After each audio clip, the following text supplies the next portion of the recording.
नमस्कार मित्रमैत्रिणींनो, एव्हरीथिंग या चॅनलमध्ये आपणा सर्वांचे खूप खूप स्वागत आहे. मित्रमैत्रिणींनो, मकर संक्रांतीला हळव्याचे दागिने घालण्यामागे काय कारण आहे याबद्दल आज आपण माहिती पाहणार आहोत. मकर संक्रांतीचा सण सर्वत्र उत्साहामध्ये साजरा केला जातो. या दिवशी हळदी कुंकू समारंभ असतो. त्याबरोबर लेकी, सुना, नातवंड, जावई यांचेही गोड कौतुक केले जाते. मकर संक्रांतीला हलव्याचे दागिने घालण्यामागे नेमके कोणते कारण आहे? हिंदू धर्मामध्ये मकर संक्रांतीला विशेष महत्व आहे. मकर संक्रांतीचा संबंध सूर्यदेवाशी आहे, कारण सूर्यदेव वर्षातील 12 महिने 12 राशीमध्ये संक्रमण करतो. ज्या दिवशी सूर्यदेव मकर राशीत प्रवेश करतो त्या दिवशी मकर संक्रांती साजरी केली जाते. या दिवशी तिळगुळ घ्या, गोड गोड बोला असं म्हणत तिळगुळ घेऊन मकर संक्रांतीच्या शुभेच्छा दिल्या जातात. या दिवशी नववधू काळी साडी परिधान करून त्यावर हलव्याचे दागिने घालते. या हलव्याला, तिळगुळाला मकर संक्रांतीला विशेष महत्व आहे. बाजारामध्ये अनेक सुंदर प्रकारचे हलव्याचे दागिने आले आहेत. मकर संक्रांतीला हलव्याचे दागिने का घालतात, ही परंपरा नक्की काय आहे, यामागे कोणते कारण आहे? मकर संक्रांतीच्या दिवशी हलव्याचे दागिने घालणे ही पारंपरिक मराठी परंपरा आहे.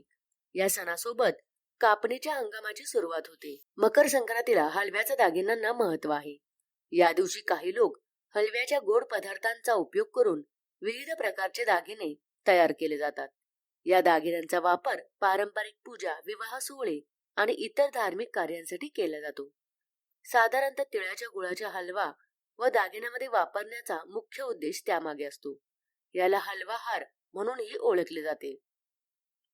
मकर संक्रांतीमध्ये महाराष्ट्र, गुजरात, कर्नाटक, मध्य प्रदेश आणि उत्तर भारतातील काही भागांमध्ये हलव्याच्या दागिन्याचे विविध प्रकार आढळतात. हे दागिने मुख्यतः महिलांसाठी तयार केले जातात. काही लोक हलव्याचे गोड पदार्थ एका ठराविक आकारात कट करून हार, बांगड्या, अंगठ्या, चुड्या अशा विविध गोड दागिन्याचे रूप देतात. दागिन्यांचे ह्याच विविध आकारांमुळे सणाच्या वेळी लोकांना एक खास आनंद आणि आत्मसंतोष मिळतो. यामुळे एक अद्वितीय संस्कृती व परंपरेची अनुभूती घेतली जाते.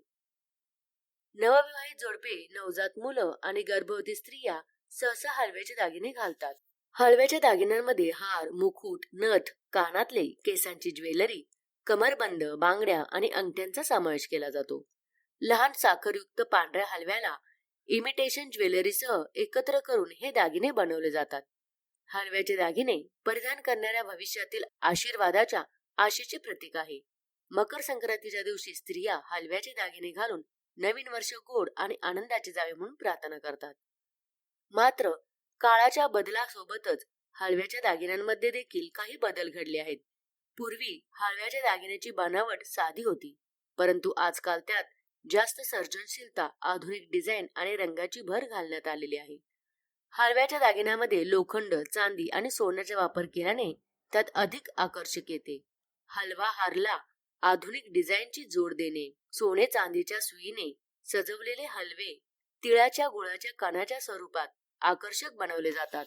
मकर संक्रांतीला नववधू तिळगुळाचे दागिने, हळदी कुंकवाचे दागिने घालतात, कारण हा सण आनंद आणि समृद्धी आणि नवीन नात्यांची सुरुवात दर्शवतो. तसेच या दिवशी हळदी कुंकू, तिळगुळ वाटून महिला एकत्र येतात, ज्यामुळे प्रेम आणि सौंदर्य वाढते. तसेच हळव्याचे दागिने घालणे हे कापणीच्या हंगामाचे आणि वातावरणातील बदलाचे प्रतीक आहे.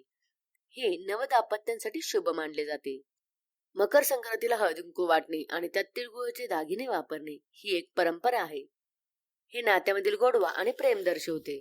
थोडक्यात संक्रांतीच्या दिवशी तिळगुळाचे दागिने घालणे हे आनंद, सौभाग्य आणि समृद्धीचे प्रतीक आहे, जे या सणाला अधिक खास बनवते. तर मित्रमैत्रिणींनो, अशा प्रकारे मकर संक्रांतीच्या दिवशी नववधूला हलव्याचे दागिने घातले जातात. तर मैत्रिणींनो, हा व्हिडिओ तुम्हाला कसा वाटला हे कमेंट करून मला नक्की कळवा. आणि असेच विविध प्रकारचे व्हिडिओ पाहण्यासाठी आमच्या चॅनेलला लाईक आणि सबस्क्राईब करा आणि बेल आयकॉनला प्रेस करा. धन्यवाद.